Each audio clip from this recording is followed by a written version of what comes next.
Hello, my beautiful friend, and welcome back to another daily video. So today I have a couple of short stories for you. So let's dive in. Don't waste any time. So first of all, I want to talk about Games Workshop again. It's been a couple of days since we've seen this on the Warhammer community page, but don't worry guys, there are no female space marines. No, no, no, this is peak masculinity right here. Don't you see how male this person is? Peak male design, isn't it? So before any of those woke apologists come at me, I know who this is, I know this character. But also this book is written by Mike Brooks, who is known to push this stuff. Yes, it is the same character as in Harrow Master. I know it still doesn't make sense that we have a character in the Alpha Legion not look like this, a bald white dude. You know, Alpharius, the Primarch, and his twin brother Omegon, and everyone in the Legion basically looks like them, because that's the whole shtick to the Legion. So that doesn't really matter. I just think that this is really telling that female Space Marines are on the way. We already have the sprue for the Loyalist Space Marines that has some heads in there that really do look like female Space Marines. But yeah, let's move on. Devon Pritchard. It's been a couple of days since we talked about her. She is the newly appointed president of Nintendo of America, and immediately we have all the DEI and censored bullshit that she's going to push. Sadly, it is with one of the best games that has been out last year. It is Dispatch. This article from IGN I'm going to share with you. Dispatch is censored on Nintendo Switch due to platform content criteria, developer says. Dispatch, the superhero workplace comedy made by Telltale veterans at Ad Hoc Studio, is now on Nintendo Switch, but a number of excited new and returning players aren't super happy about the release. As it turns out, the game has been pretty aggressively censored on the system. Oh boy, who would have thought? I'm absolutely not surprised here. It's been well known since its release on other platforms that Dispatch is a game with significant adult content because it is made for adults. Some characters are fully or partially naked in various scenes with their fully anatomy on display. There are some sex scenes where characters make sounds associated with sex. Just say they moan. What do you? Rebecca, what is wrong with moaning? I moan when I read stupid shit, so sometimes characters flip the bird at one another. Yeah. For those who don't want to see all this, there's a censorship toggle in the settings that cover up the nudity and the middle fingers and silences any unwanted sex noises. Moaning. On most platforms, this is entirely optional and up to the player to turn on. I see what you did there. This game has some scenes that will turn you on. But not on Nintendo Switch. Earlier today, reports began to drop from reviewers of the Switch version that Dispatch's censorship toggle is missing from the options on the platform. That's because it's permanently turned on. No pun intended. God damn it. Why did you write this? That would have been such a good thing. So all the censor bars and silence are just stuck that way, with no way to turn on the more mature version of the game. Why?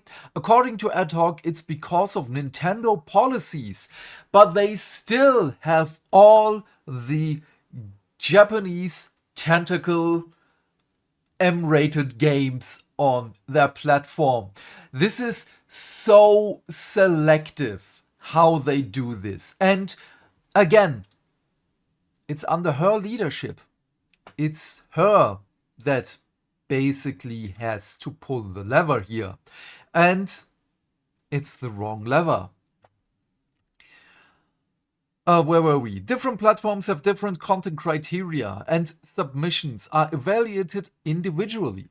The studio said in a statement shared with Eurogamer, "We worked with Nintendo to ensure the content within the title met the criteria to release on their platform. But the core narrative and gameplay experience remains identical to the original release." Yeah, it does, but you still take something away.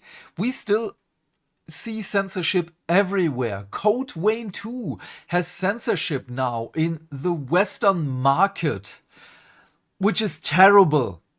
Stop censoring our media. Stop censoring stuff that is targeted at adults. Media that is rated M for mature should not be censored. I'm getting angry again. This has understandably frustrated some people. This is again the wrong word here. Many people, most people. A number of members of Dispatch online communities in places like Reddit and other social media platforms have alternatingly expressed frustration with Nintendo for its policies and ad hoc for bending to them so readily. Yeah, but they have to do this. They can try to push back, but then they are not allowed to release the game on the platform, and this is revenue that's just not coming in. While it's true that other games in the past, such as notably Tokyo Mirage Sessions, #FE, and Fire Emblem Fates have also been censored in various ways. What? But by comparison, Dispatch's censorship is extremely blunt and distracting. Yeah, who wants giant black bars across the screen, especially if you can't turn them off?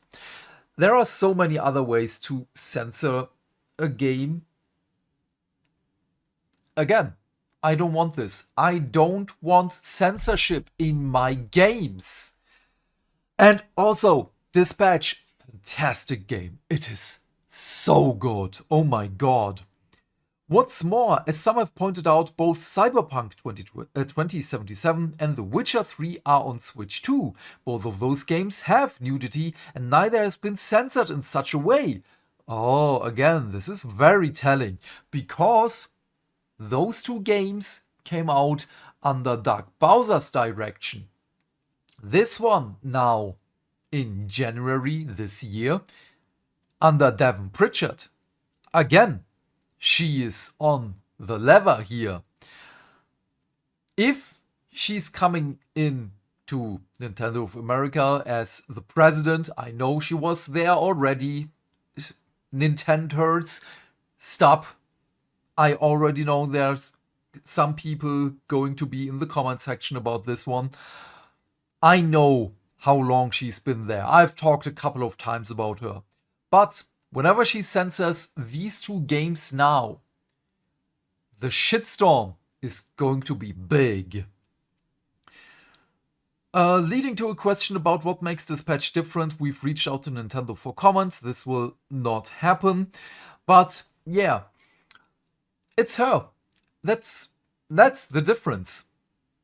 Because she came in now, and we will see even more censorship on the Switch in the future. Future games are cooked. Then we have here Swen Vincke, the CEO of Larian Studio. So, you know, Baldur's Gate 3 and Divinity. So, I do like the guy. I think he has a lot of positive things for the gaming industry as a whole. That doesn't mean I have to agree with everything with him. So he had a rather not so good point right now. Wait, where was it? So I found this by Echoes of Games. Larian CEO Swen Vincke deleted a post suggesting critics should be scored Metacritic style based on how readers judge their criticism. Seems the intent is to encourage more restraint in reviews. So that was the reason why I wasn't able to find it. It's still unclear whether he meant professional critics only or user reviews as well. He mentioned that some criticism feels personal, which makes this sound more like a call for kindness than bluntness. That said, opening the door to allow fans to rate reviews sounds good. I do agree. Until you realize how much more personal that becomes, since a lot of fans already itching to blast critics instead of offering constructive criticism. Yeah, but this is a community issue. Not everyone does this, of course. A lot of people have constructive criticism. It's just a small minority that's just the stupid people that also go around and harass people on the internet. From that angle, this feels a bit short-sighted coming from a legend. What do you think? Is this birth of accountability or a slippery slope? We're going to talk about this one because I also have this from Pirate Nation. Larian CEO Swen Vincke thinks game reviewers should also be reviewed, which is something that I kinda like because I look for people who review games that I do like, and so that we have a similar base of these are the games we like, these are the games we don't like, so the type of game. So usually I don't like roguelites or Metroidvanias, and more of beat 'em ups, RPGs, especially JRPGs, and so on. And whenever I find someone like this, I try to follow them. And whenever they play a game like a Metroidvania or a roguelike, and they say, this is a good game, then I'm interested because of the similarities we have in taste of games. This is my reasoning for that. So we have this again by here Pirate Nation, who clipped this. Original Swen Vincke. Sometimes I think it'd be a good idea for critics to be scored, Metacritic style, based on how others evaluate their criticism. Which, again, in how it is done, that is the most important thing. I do like this because just look at Star Trek Starfleet Academy. How the journos try to paint this stupid show as a good thing. And people like me, who grew up with Star Trek, I don't like this show. The majority of people don't like the show. So we should criticize the critics as well. But yeah, I like to imagine it would encourage a bit more restraint. The harsh words do real damage. You shouldn't have to grow callous on your soul just because you want to publish something. So I can see where people are coming from. I can see what they read into this. And I do also have to agree, because on how this is worded, this is the biggest issue here, I think. He should have just written it in another way. I honestly don't know how. I would have screwed this up as well. But then again, a Metacritic style for critics, I do like that. Maybe just a scoring system without words, without... oh, wait, just like the Steam reviews? Maybe? That might be a thing. We have to think about that. But again, I honestly do like that one. Try a couple of decades of shitty emails ranging from simple insults all the way up to death threats from idiot fanboys who can't handle you giving a game only an 8 out of 10. And you see which one puts more calluses on your soul, dummy. You'd fold in 6 months or less. Yeah, again, this is the small portion of idiot fanboys or idiot apologists and so on. But regularly, people do give constructive criticism, because we also have this by Thomas Mahler here.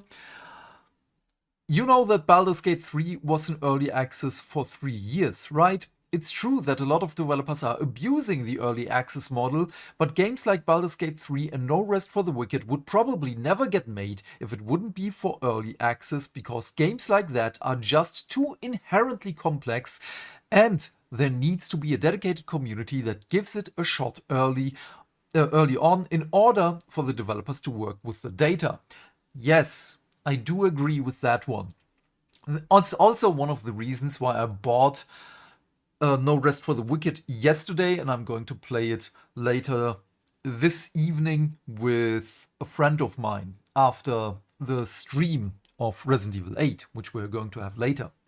There's reason why Larian already announced that they use early access again for the next game. It's not because they need the money, it's because games at this level of complexity aren't just something that you work on in solitude and can release if you only have like 100 people playing it during development. Yes, just mathematically, that wouldn't be enough scale in order to find all the issues given the complexity of the systems, not to mention that it's impossible to judge how players would react to the dedicated balance required. I'd say just stick with developers that have proven track record. If they've shipped multiple high-quality titles before and are doing an early access, it's probably for this exact reason. Absolutely. I have to agree 100% with Thomas Mahler here. Oh, also, by the way, with the early access and that more people can play the game and give data, this is something that Conflict 47, the tabletop game, had, because it really feels like a play-tested game, because it was play-tested, unlike Warhammer 40k, which has been spat out just every 3 years with a new rulebook. Yeah, I'm not going to let this one slide, Games Workshop, or should I rather say Gwendolyn, because GW, Games Workshop, Gwendolyn, it just makes sense with how the company is moving on with the direction. But yeah. And then again, here, Swen Vincke, 100% games that successfully come out of early access prove that when players and devs unite around something that genuinely care about, beautiful things happen. It's a positive thing, even if there are negative examples. Don't let those overshadow the good ones. Yes, and I take this especially because this is just the thing that's, it's the small minority that's going to be stupid with the criticizing the critics. The majority of people are just going to be honest here. They're just going to say, your take is stupid. But we have to also be a better example of, for those people, of how to criticize. Because if you have better criticism, this criticism will also be heard. And just look how cute she is. Oh my god. I love her so much. Again, I just love that she now finally uses her own chair again. And yes, this is her chair. It's not mine. She just loves this because of the texture and everything. Yes. I love you. Yes, you're so beautiful. Okay. Enough lovey-dovey for my cat. That's Mani, by the way. She's the best. She's my princess. Gaia is the chaos gremlin on the couch right now in her blankie. But yeah, please leave your thoughts and questions in the comment section down below. I am keen to know what you have to say. And while you're here, please remember to do all the things that make the dings. Why? Because that way we can build a bigger community and talk more video game news every day. And by that, I of course mean like and subscribe. And if you want, you can share this video with your friends. And please turn off YouTube's restricted mode. Otherwise, have a great day, my friend. Stay fantastic. Stay hydrated. And I will see you later in our Resident Evil 8 stream, or tomorrow with the next video. Bye, bye, bye.